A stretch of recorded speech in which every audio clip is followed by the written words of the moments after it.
আমার বিয়ে ঠিক হয়ে গেছে জানেন। এখনো মাথায় নাড়াবেন?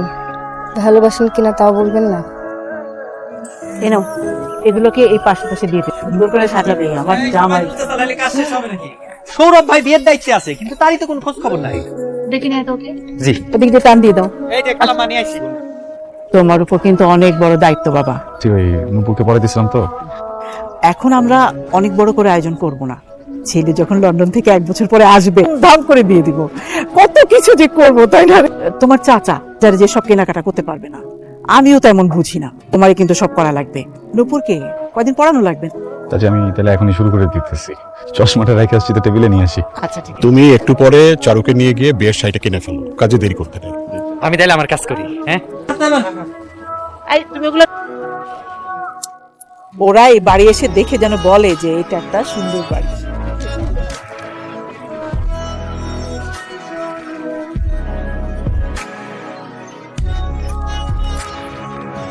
পছন্দ হয়?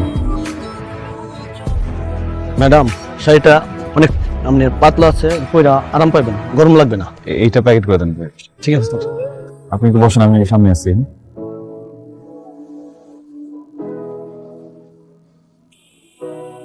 মাবুদ, তুমি আমারে সব দিলা, তারে দিলা না যারে আমি ভালোবাসলাম। তুমি কি আমারে না পাওয়া দিলা? কত হয়েছে ভাই?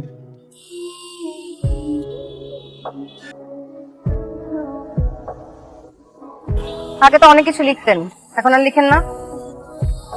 না, আমি আপনাকে ভালোবাসি, আপনি আমাকে ভালোবাসেন, এটা আমরা দুইজনই জানি। কেন করতেছেন এগুলা? কি বলতে বল কথা বলতেছি। আমি আপনাকে কেন ভালোবাসতে যাবো? কোনদিন বলছি আমি আপনাকে ভালোবাসি? দেখেন, একজন মানুষ আরেকজন মানুষ যদি ভালোই বাসে, এই বিয়ের শাড়ি কিনে দিতে আসে, আপনি আমার একটু বলেন। আমারও তো একই প্রশ্ন, কেন করতেছেন এগুলা? আমার বিয়ের শাড়ি কিনতেছেন? হ্যাঁ, আমি খালি দেখতেছি একটা মানুষ কত দূর যাইতে পারে। আমার বাবার প্রতি কৃতজ্ঞতা দেখে আপনি আমাকে পড়াচ্ছেন। আজকেই যে বাবাকে বলবো আমি। দেখেন, এইসব করতে চাই, বাবার সাথে আমার একটা সুন্দর সম্পর্ক, কিন্তু শুধু এটা নষ্ট হবে। আমি তো আপনার ভালোবাসি, বুঝতেছেন না কেন? এটা শেষ আমি দেখে ছাড়ব। কিরে মা, তুই কি আমাকে খোঁজ করছিলি? আমি তো গোসল করতে গিয়েছিলাম।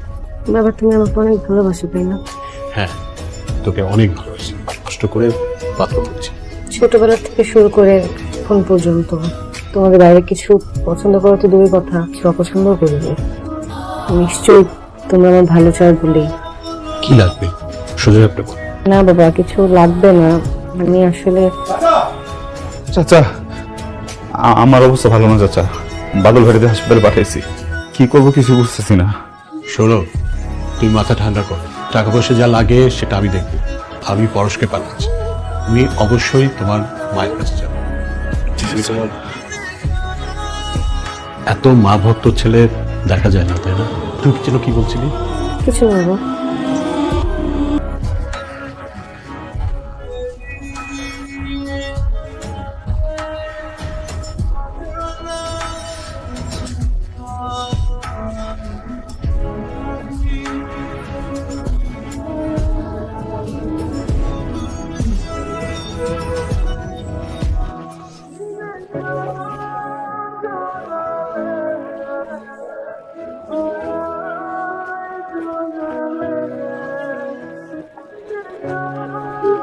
তুমি এমন নেশা দুনিয়ার কোনো কিছুই আমাকে বোধ করতে পারেনি। তুমি পেরেছো। আমাকে পেয়ে গেলে নেশাগ্রস্ত হয়ে যেত। মাবুদ বোধহয় সেই জন্যই হারাম করেছে তোমাকে আমার জন্য।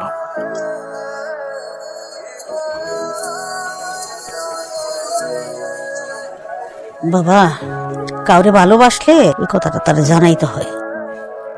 কারে ভালোবাসলে তারে যে আজীবনের মতো করে পাইতে হবে এমন কোনো নিয়ম নেই, কিন্তু ভালো যে বাসস এই কথাটা জানানো খুব জরুরি।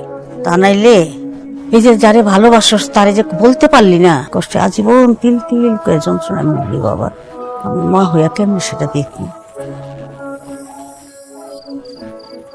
আপনার কাছে খুব সুন্দর দেখাইতেছে। আপনি আমাকে ভালোবাসেন না?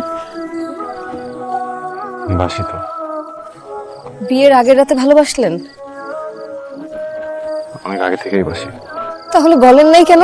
কিছু কিছু সময় ভালোবাসার থেকে কৃতজ্ঞতা বোধ অনেক বড় হয়ে যায়। আপনার বাবা আমার জীবনে অনেক বড় একটা অংশ। আমি তার সাথে কোনোদিনই বেইমানি করতে পারবো না। মনটা তো কারণ থেকে ছোট না। প্রথমে যদি সবকিছুই আমরা পাওয়া যাই তাহলে তো হারানোর কিছু থাকবে না। আজকে আমি আপনার হারাইলাম, তার মানে আপনার সারা জীবন আমার মনে থাকবে। চলেন না আমরা কোথাও চলে যাই, চলেন কোথাও চলে যাই। কালকে আরেকজনের ঘরে বউ ওইসব চিন্তা করলে আমার দমটা আটকে আসতেছে। আচ্ছা আমার খুব ইচ্ছা করতেছে আমি আপনার জড়ায় ধরি, কিন্তু আরেকজনের বউরে কেমনে।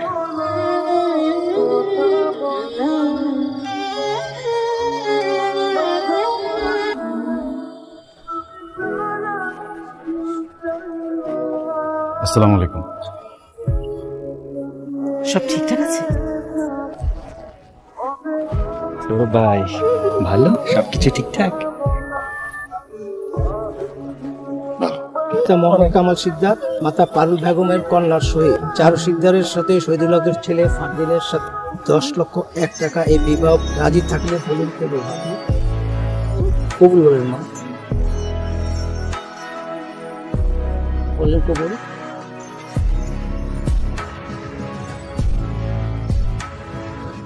মা কবুল বল, কবুল বলো। আরে কবুল বল না।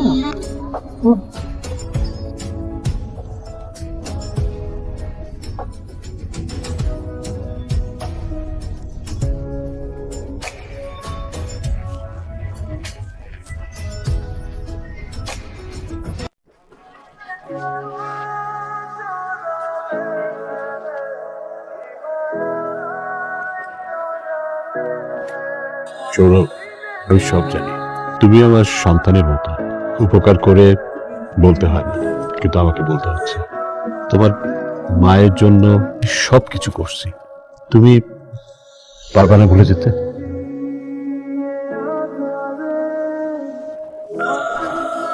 স্যারের তো বিয়েটা হয়ে গেল, কবুল বলছেন। শুরুতে বলতে চাইতেছিল কিন্তু পরে ঠিকই কবুল বলছেন। খাবারটা অনেক ভালো হয়েছে আম্মা, তুমি গেলে পেট ভরে খাইতে পারতা। আমারে বলছিল অনেকবার খাওয়ার জন্য, খাইতে পারি নাই আম্মা। জীবনটা কিন্তু এত বেশি কঠিন না, মানুষের জীবন অনেক সহজ, বুঝছো? সহজ জীবনটারে আমরা কঠিন বানাই। সবকিছু পাইতেই হোক কেন, একটা মানুষটা যে ভালোবাসছি এটাই তো সুন্দর। ভালোবাসলেই যে পাইতে হবে এমন তো কিছু না, তাই না? একটা মানুষের জীবনে এত কিছু লাগে, আমার জীবনে তুমি আছো না, আর কোনো কিছু না হলেও চলো।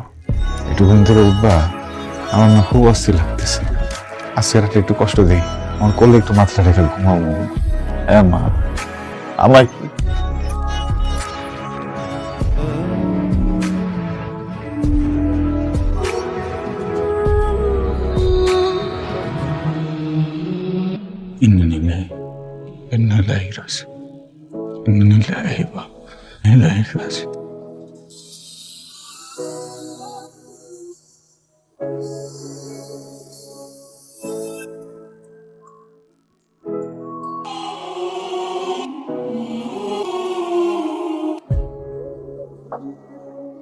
মানুষের আর হারানোর কিছু থাকে না, যখন মানুষ শেষ চিৎকার দেয়। চিৎকার দিয়া জানান দেয়, হারানোর মতো শুধু দুঃখটাই ছিল, দুঃখটাও নাই।